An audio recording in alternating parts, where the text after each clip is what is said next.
Welcome, Mark Millar. Thanks very much. Can you guys hear me okay? Yeah?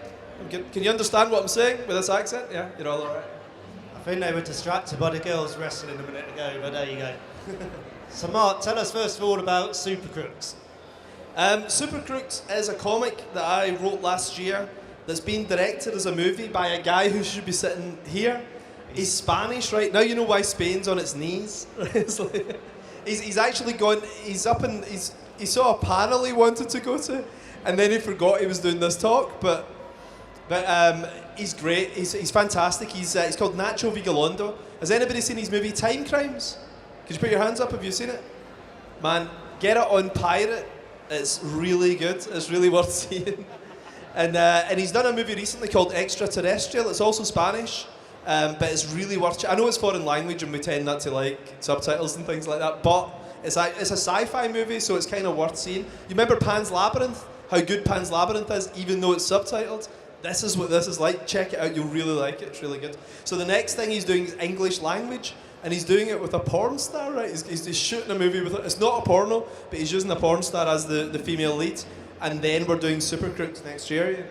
So how's it going to work, Mark? Obviously, you've written it as a screenplay. Are you then going to do a tie-in comic? How's it going to work? Oh, the comic's already out. Oh, is it? Yeah. Nacho came and lived with me for a week last year. And I'd done the basic plot of a comic and then we fleshed it out properly as a screenplay. And I've done the comic since. But Nacho brought so much to it. You know, he's a really good writer as well. But what was weird is that he didn't really speak a huge amount of English, and it was quite weird co-writing something with a guy who doesn't really speak English, you know.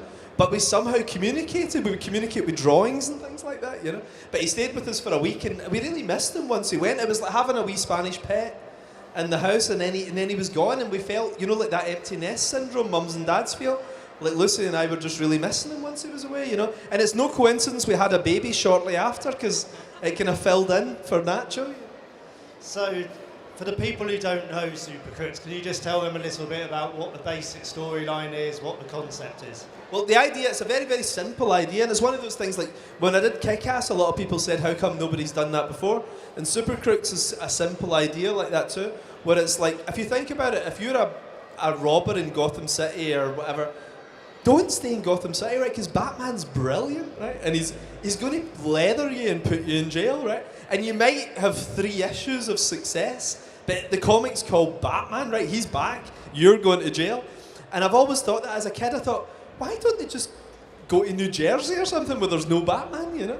And it always as a kid, it always rankled me. And I just thought, well, if I was a criminal, I always like to put myself in the head of the characters, and I thought, if I'm a super villain in the superhero universe, and there's so many of these guys now, I mean, there's 4,700 superpowered characters in the Marvel universe, you know, and I just thought I wouldn't commit a crime in America. I'd go somewhere where there's no superheroes. I'd go to Spain, because all there is like, you know, cops and siestas and all that. It's going to be really easy to rob a bank in Spain. So it's about a bunch of 7 supervillains who all head for Spain just to do the biggest robbery of their career, and then they can just relax after that. They can just retire. So it's kind of Ocean's 11 meets the X-Men is how we pitched it, and we set it in Tenerife just to make it even more glamorous. And it's funny, in Hollywood, Tenerife does sound glamorous. They're like, oh, Tenerife, it's supposed to be beautiful. Whereas we know it's just chavs stabbing each other and things like that.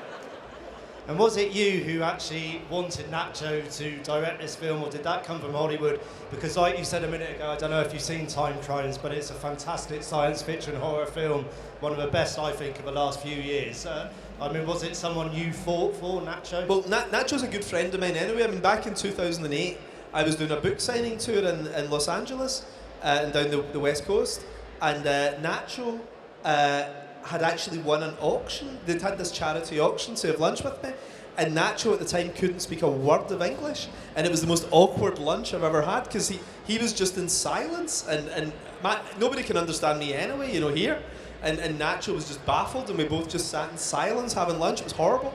But then we became friends by email, and then probably through internet porn or something, he learned English, and he's now pretty good, and we became really good friends. And I spoke to the people who did Wanted, like Mark Platt Productions over at Universal, about doing Supercrooks, and they said, who do you see as the director? And I said, well, I've got a friend who is Spanish, you know, and he's a great director, and the timing just seems perfect. We'd always talked about doing something together, so he was a very natural fit. And luckily, I mean, Nacho's movies, it's a bit like, you know, whenever Duncan Jones did Moon, and he was in that 5 million kind of budget, like Nacho's movies have been in that sort of 2 million budget.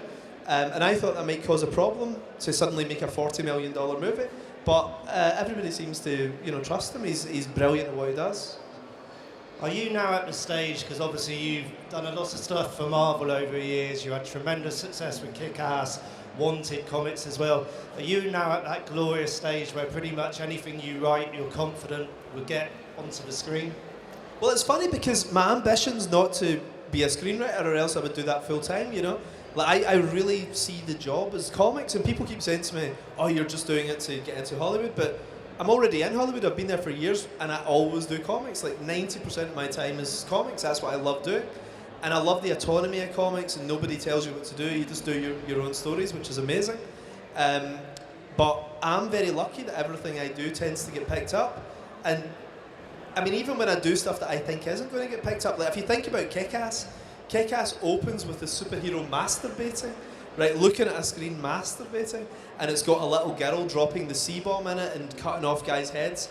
How could that be a film, you know? So like, I just write what I'm interested in, and then horribly turns out to be that. You know? But then I'm lucky it turns out to be a film, and I think sometimes people are a wee bit embarrassed about you know, things becoming films and all that, but I never get that because it's an amazing advert for your book. Like the Kick-Ass book sold crazy because we had the movie, so it's nice having a $50 million advert out there for your book. It's brilliant. So I just see the two careers going in tandem. I'm going to write, I've done a book called Nemesis that Joe Carnahan and I, do you guys know Joe Carnahan? He did The Grey and all that. I was going to do this movie with Tony Scott last year, and then Tony Scott still has the rights to it, so he'll be a producer.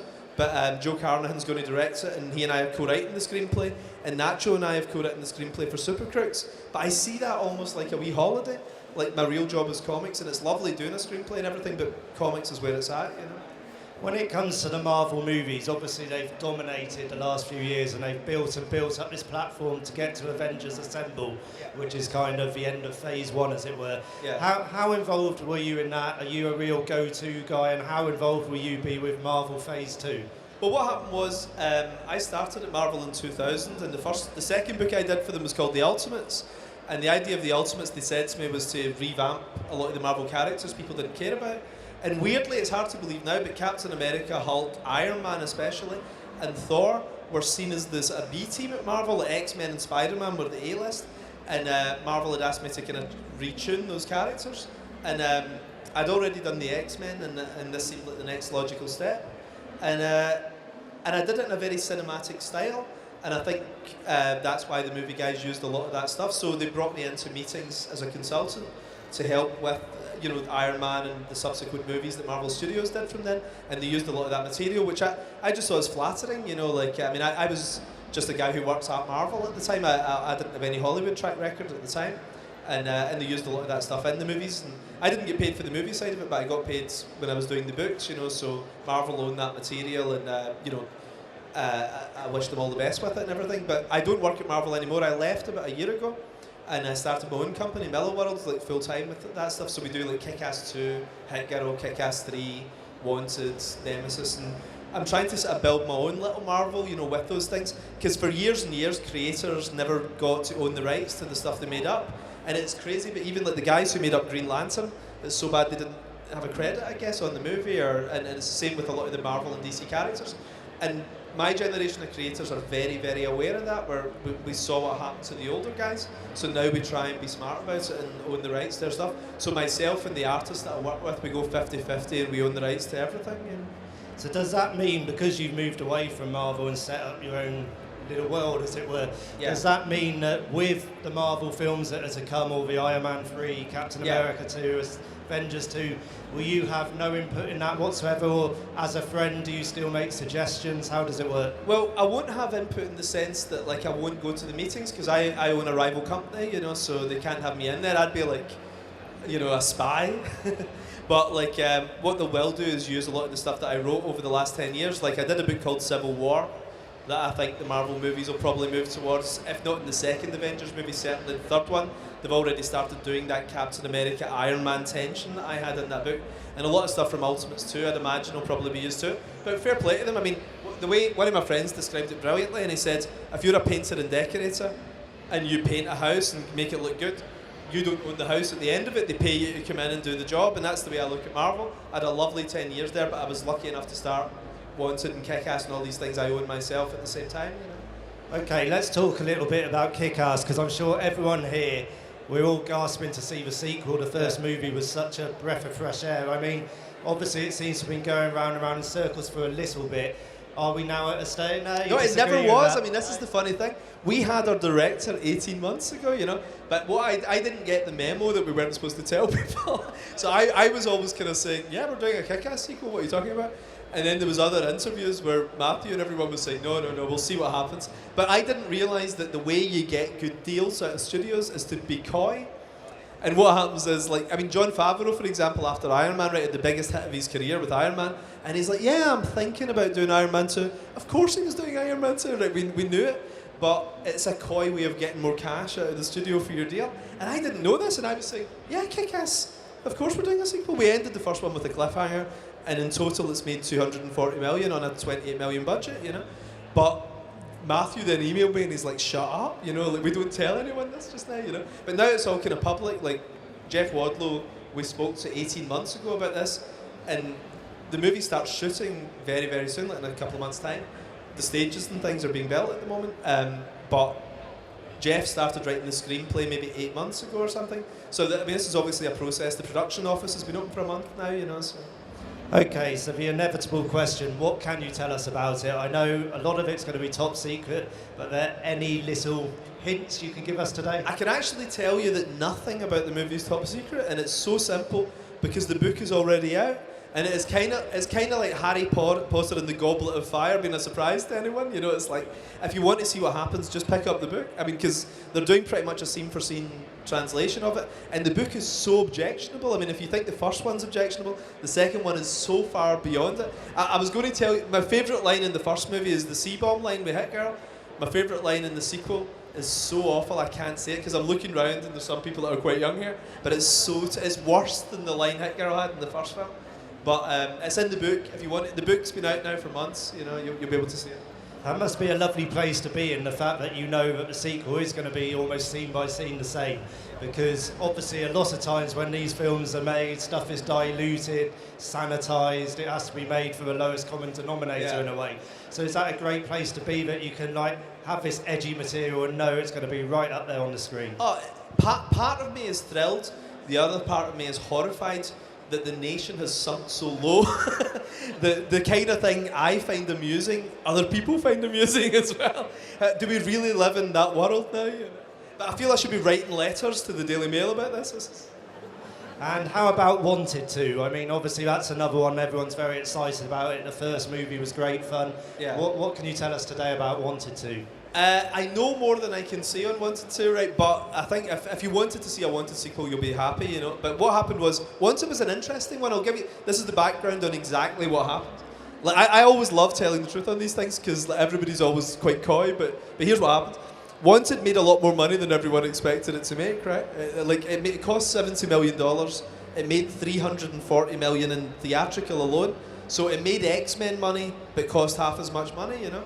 So there was always going to be a sequel then, as soon as it made that cash. But it wasn't written and made as a franchise, because Angelina, who's the most famous character in it, dies at the end, right? So then everybody was like, oh shit, well, what do we do now, you know? So it went through 4 different screenwriters trying to come up with a way of bringing Angelina back, and it just didn't work at all. Like, Angelina was like, no, my death was a cool death. I don't want to ruin that by doing a rubbish comeback kind of thing. So it took 3.5 years, but people have now thought, well, okay, we'll just move it on without Angelina, because it's got a very established name from having made so much money, and it did very well on DVD as well. So the studio was very keen to get a franchise out of it, and they've brought in the original writers again, the guys who did the first draft, and they've done a really lovely new draft, which everybody likes. Timur has expressed interest in the past in coming back to direct it, and that's what we all want. So we'll see what happens after Abraham. Now I'm being coy. we'll see what happens after Abraham Lincoln Vampire Hunter. Like, if Timur comes back, then everything's all going, we'll get moving. But at the moment, there's no official word on it yet.